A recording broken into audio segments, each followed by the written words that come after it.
Mais de 155 milhões de brasileiros deverão ir às urnas em outubro para votar. Durante a campanha, um dos maiores desafios não é aprofundar essa decisão, mas driblar as notícias falsas criadas para enganar o eleitor. Celular na mão, mais acesso à informação e à desinformação também. Fake news, conteúdos produzidos com inteligência artificial, muitas vezes difíceis de serem identificados. É muito difícil diferenciar o que é IA e o que é realmente real, mas às vezes dá para diferenciar por causa das falas, por causa do rosto, não fica tão visível. É mais ou menos isso, mas é muito difícil identificar hoje em dia a diferença. Em uma experiência desenvolvida por uma empresa de análise de dados, o público participante foi convidado a assistir a um vídeo original e a outro produzido por IA. Somente 45,3% identificaram o falso e 33,9% acreditaram que o original era IA.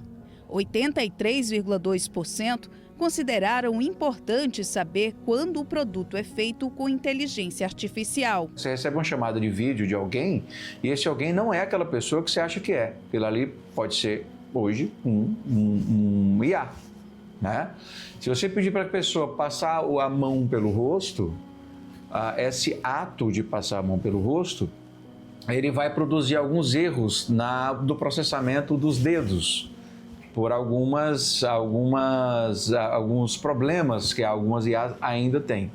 E aí, isso é um exemplo de quando alguém passa a mão próximo a outro elemento, como é o elemento do rosto, e ele provocar alguns erros nessa produção, nesse processamento de imagem, fica fácil de você perceber que aquilo é IA. Na prática, hoje, para você verificar que aquilo foi feito por inteligência artificial, é uma perícia. No contexto eleitoral, a desinformação a partir das notícias e pesquisas falsas e produtos criados com IA pode influenciar a decisão do eleitor e prejudicar o exercício da democracia. A desinformação, ela é uma produção industrial intencional para em especial, prejudicar alguém. Quando eu digo alguém, aí eu vou dizer assim, não é só a política que perde com a desinformação, as empresas perdem. Veja, existem vários países que a reputação de empresas foi corroída em 24 horas, né? Porque concorrentes fizeram fake news industrial. O deputado estadual Renato Roseno foi vítima de fake news. Recorreu à justiça, ganhou os processos, mas as autoridades jurídicas não conseguiram identificar os autores até agora. O Estado Judicial determinou a retirada dos conteúdos, a plataforma assim procedeu, mas eu pedi a quebra dos IPs para identificar o responsável. A plataforma nunca nos forneceu isso, dizendo que era tecnologicamente impossível. A ameaça de morte que eu recebi foi de um e-mail suíço que utilizou uma VPN, que é um canal privado, belga. Para a cientista política Mariana Dionísio, algoritmos por trás das redes sociais podem manipular as intenções dos eleitores. O algoritmo vai tentar bajular, o algoritmo vai tentar motivar a pessoa a fazer um voto específico e não necessariamente vai ser aquele voto que vai representar a identidade e principalmente o interesse de cada eleitor e a eleitora. Em 2024, o TSE regulamentou o uso de inteligência artificial na propaganda eleitoral.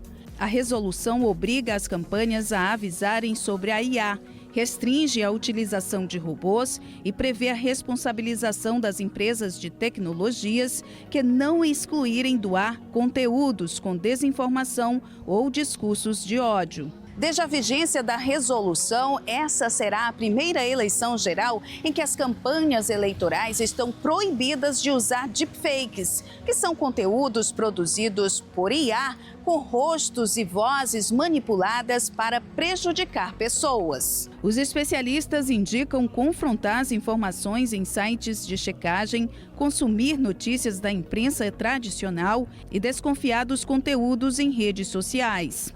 Não cair na desinformação hoje é o grande desafio, porque elas estão cada vez mais sofisticadas.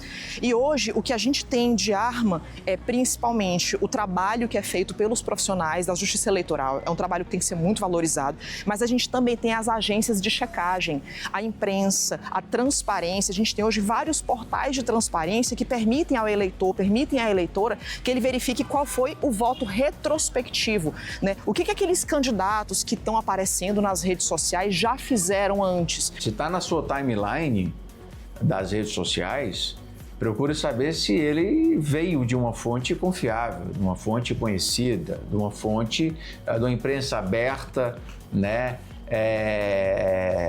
e antiga, né, não um site, mas realmente o próprio TSE, né, o próprio Tribunal Superior Eleitoral, ele tem a ferramenta que ele coloca que é fato ou boato. Para não ser manipulada, Mirtes prefere candidatos que ela conhece o histórico. Eu escolho não influenciada por ninguém, né? Eu escolho aquele que eu conheço o trabalho dele, a procedência dele já, mas influenciado por ninguém eu não aceito, não.